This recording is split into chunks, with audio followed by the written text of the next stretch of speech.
नमस्कार प्रिय भाइयों और बहनों। आज हम बाइबल के उस दर्दनाक और महत्वपूर्ण प्रसंग पर ध्यान करेंगे जब प्रभु यीशु को क्रूस पर चढ़ाने से पहले कोड़े लगाए गए। यह प्रश्न अक्सर उठता है कि यीशु को कितने कोड़े मारे गए थे और क्यों। बाइबल में उल्लेख है।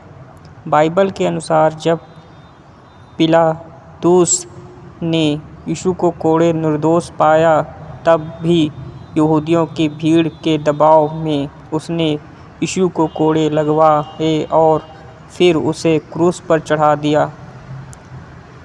मत्ती 27:26, मार्कुस 15:15, यूहन्ना 19:1 में लिखा है। बाइबल सीधे तौर पर संख्या नहीं बताती कि यीशु को कितने कोड़े मारे गए, लेकिन ऐतिहासिक और यहूदी रोमी परंपरा से हमें संकेत मिलता है। रोमी सजा का तरीका। रोमियों के अनुसार जब किसी अपराधी को क्रूस पर चढ़ाया जाता था तो उससे पहले उसे कोड़े लगाए जाते थे। इस सजा को फ्लैगेलेशन कहा जाता था।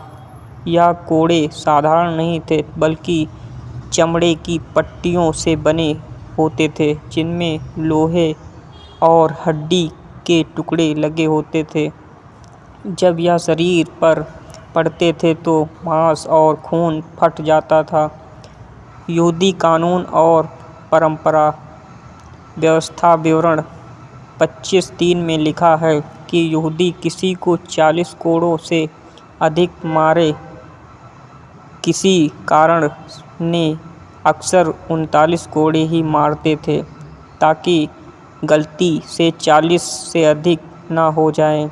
इस परंपरा के अनुसार या आधार पर विद्वानों का मानना है कि प्रभु यीशु को भी 39 कोड़े मारे गए थे। यीशु का दुख।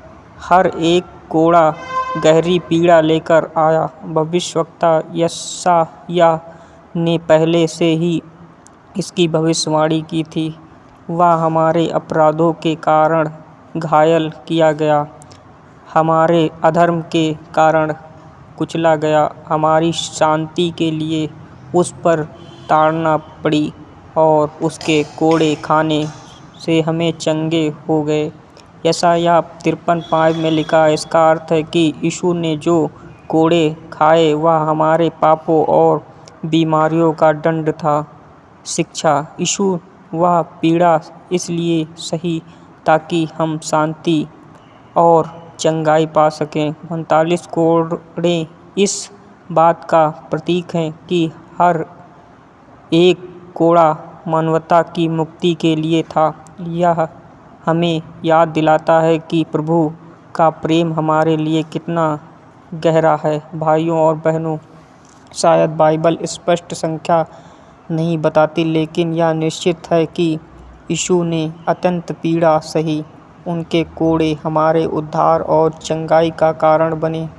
इसलिए हमें अपने जीवन में यह न भूलना चाहिए कि हमारे उद्धार किसी साधारण मूल्य पर नहीं, बल्कि प्रभु यीशु के लहू और उनके कष्ट के मूल्य पर हुआ है। प्रिय भाइयों और बहनों, यीशु को हमारे पापों के कारण कोड़े मारे गए और उन्होंने वह पीड़ा सहकर हमें उद्धार दिया।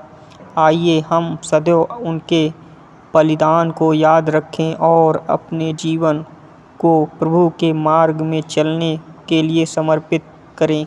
अगर यह वीडियो आपके विश्वास को मजबूत करता है तो इसे लाइक और शेयर करना ना भूलें, और बाइबल से जुड़े और संदेश सुनने के लिए हमारे चैनल यीशु की वाणी को सब्सक्राइब जरूर करें। प्रभु यीशु मसीह आपकी रक्षा करें और आपको आशीष दें।